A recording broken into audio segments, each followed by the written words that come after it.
Hello friends, welcome back to my channel. ఇంకా ఈరోజు కార్తీక దీపం సీరియల్ చాలా ఉత్కంఠభరితమైన మలుపు తిరిగింది. దీపని మోసం చేసి క్యాటరింగ్ ఆర్డర్ విషయంలో ఇరికించాలని చూసిన పారిజాతం జ్యోత్స్నల కుట్రలకు తెరపడి సమయం వచ్చింది.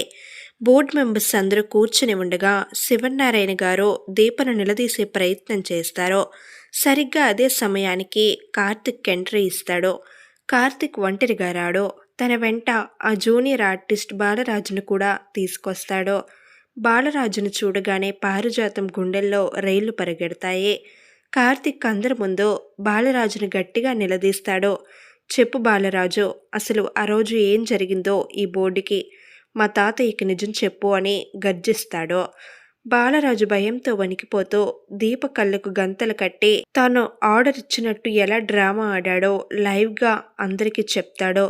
శివనారాయణ కోపంతో ఊగిపోతూ ఎవడ్రా నిన్ను పంపింది, నీ వెనుక నడిపించింది ఎవరు అని అడగగానే బాలరాజు వెనక్కి తిరిగి పారిజాతం వైపు వేలు చూపిస్తాడు. దానితో జ్యోత్స్న ఒక్కసారిగా షాక్ అవుతుంది. అక్కడ తన పేరు బయటికి వస్తుందో అని భయపడి వెంటనే పారిజాతం పైనే అరుస్తూ డ్రామా మొదలు పెడుతుంది. ఎంత పని చేశావు గ్రాని, మన ఫ్యామిలీ పరువు తీస్తావా అంటూ జ్యోత్స్న సేఫ్ గేమ్ ఆడుతుంది. ఇక అసలు ట్విస్ట్ ఇక్కడే వస్తుంది. శివనారాయణ 2 బ్రాంచ్ల పర్ఫార్మెన్స్ రిపోర్ట్స్ను బయటకు తీస్తాడు. జ్యోత్స్న వైపు చూస్తూ, నువ్వు నడిపించిన బ్రాంచ్ 40% గ్రోత్ సాధిస్తే దీప నడిపించిన బ్రాంచ్ ఏకంగా 80% గ్రోత్ సాధించింది అని అనౌన్స్ చేస్తారు. పారిజాతం చేసిన కుట్రల వల్ల దీపకు నష్టం జరగకపోగా తన నిజాయితీ వల్ల డబుల్ ప్రాఫిట్ వచ్చిందని బోర్డు ఒప్పుకుంటుంది. శివనారాయణ గారు ఏమాత్రం ఆలస్యం చేయకుండా ఈ హోటల్ చైన్కి కొత్త సీఈఓ దీప అని గంభీరంగా ప్రకటిస్తారు. దీపకు ఈ పదవి ఎవరో త్యాగం చేస్తే రాలేదో, తన కష్టంతో మెరిట్తో సాధించుకుందే అని చెప్తుంటే జ్యోత్స్న ముఖం మాడిపోతుంది. కులుక్కుంటూనే అందరి ముందు దీపకు బలవంతంగా కంగ్రాట్స్ చెప్తుంది. దీప కళ్ళల్లో ఆనంద బాష్పాలు తిరుగుతాయి. బోర్డు రూమ్ నుంచి బయటకు రాగానే అసలైన హై వోల్టేజ్ డ్రామా మొదలవుతుంది. జ్యోత్స్న కోపంతో ఊగిపోతూ పారిజాతాన్ని ఒక గదిలోకి లాక్కెళ్తుంది. గ్రాని, నన్ను నట్టెంట ముంచావు కదా, నువ్వు దీప వైపు ఉన్నావా నా వైపు ఉన్నావా అంటూ పారిజాతం గొంతు పట్టుకుంటుంది జ్యోత్స్న. పారిజాతం ఊపిరాడక నానా తంటాలు పడుతూ ఉంటుంది. నేనేం చెయ్యలేదు జ్యోత్స్న, ఆ కార్తిక్ గడే లైవ్ ఎవిడెన్స్లో నన్ను ఇరికించాడు అని సర్ది చెప్పే ప్రయత్నం చేస్తుంది. సరిగ్గా అదే టైంకి కార్తిక్ అక్కడికి వస్తాడు. వీళ్ళిద్దరి గొడవను చూసి నవ్వుకుంటూ, ఏంటి పారిజాతం, పార్టీ మారేసావా అంటూ, ఏంటి పారు మళ్ళీ పార్టీ మార్చేసావా అంటూ సెటర్లు వేస్తాడు.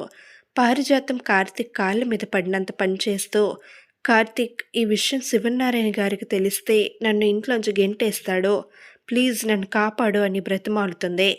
కానీ కార్తిక్ ఏమాత్రం కరగడు. పాపం పండినప్పుడు అనుభవించక తప్పదు అని స్ట్రాంగ్గా వార్నింగ్ ఇచ్చి వెళ్ళిపోతాడు. ఇక చివరి సీన్లో దీప, కార్తిక్, సూరజ్ అందరూ శివనారాయణ గారి ముందు ఉంటారు. దీప పెద్దయిన ఆశీర్వాదం తీసుకుంటుంది. సూరజ్ మరియు కార్తిక్ పారిజాతానికి జ్యోత్స్నకు కఠినమైన శిక్ష పడాల్సిందే అని పట్టుబడతారు.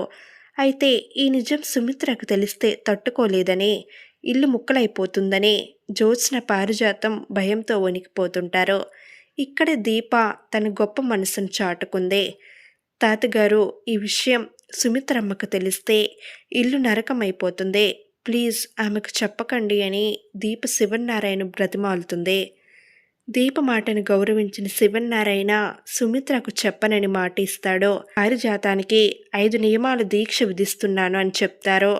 దీని ప్రకారం పారిజాతం ఇకపై ఆ ఇంట్లో మహారాణిలా కాకుండా కోడల కింద ఒక సామాన్య పని మనిషిలా బ్రతకాలి, ఇంట్లో పనులన్నీ చేయాలి. జ్యోత్స్న శిక్షను మాత్రం రేపటికి వాయిదా వేస్తున్నట్లు చెప్తారు. పారిజాతం ముఖం అంధకారమైపోవడంతో ఈరోజు ఎపిసోడ్ ముగుస్తుంది. చూశారుగా ఫ్రెండ్స్, దీప సీఈఓ అవ్వడమే కాకుండా పారిజాతం మాటలు ఎలా సాగాయో.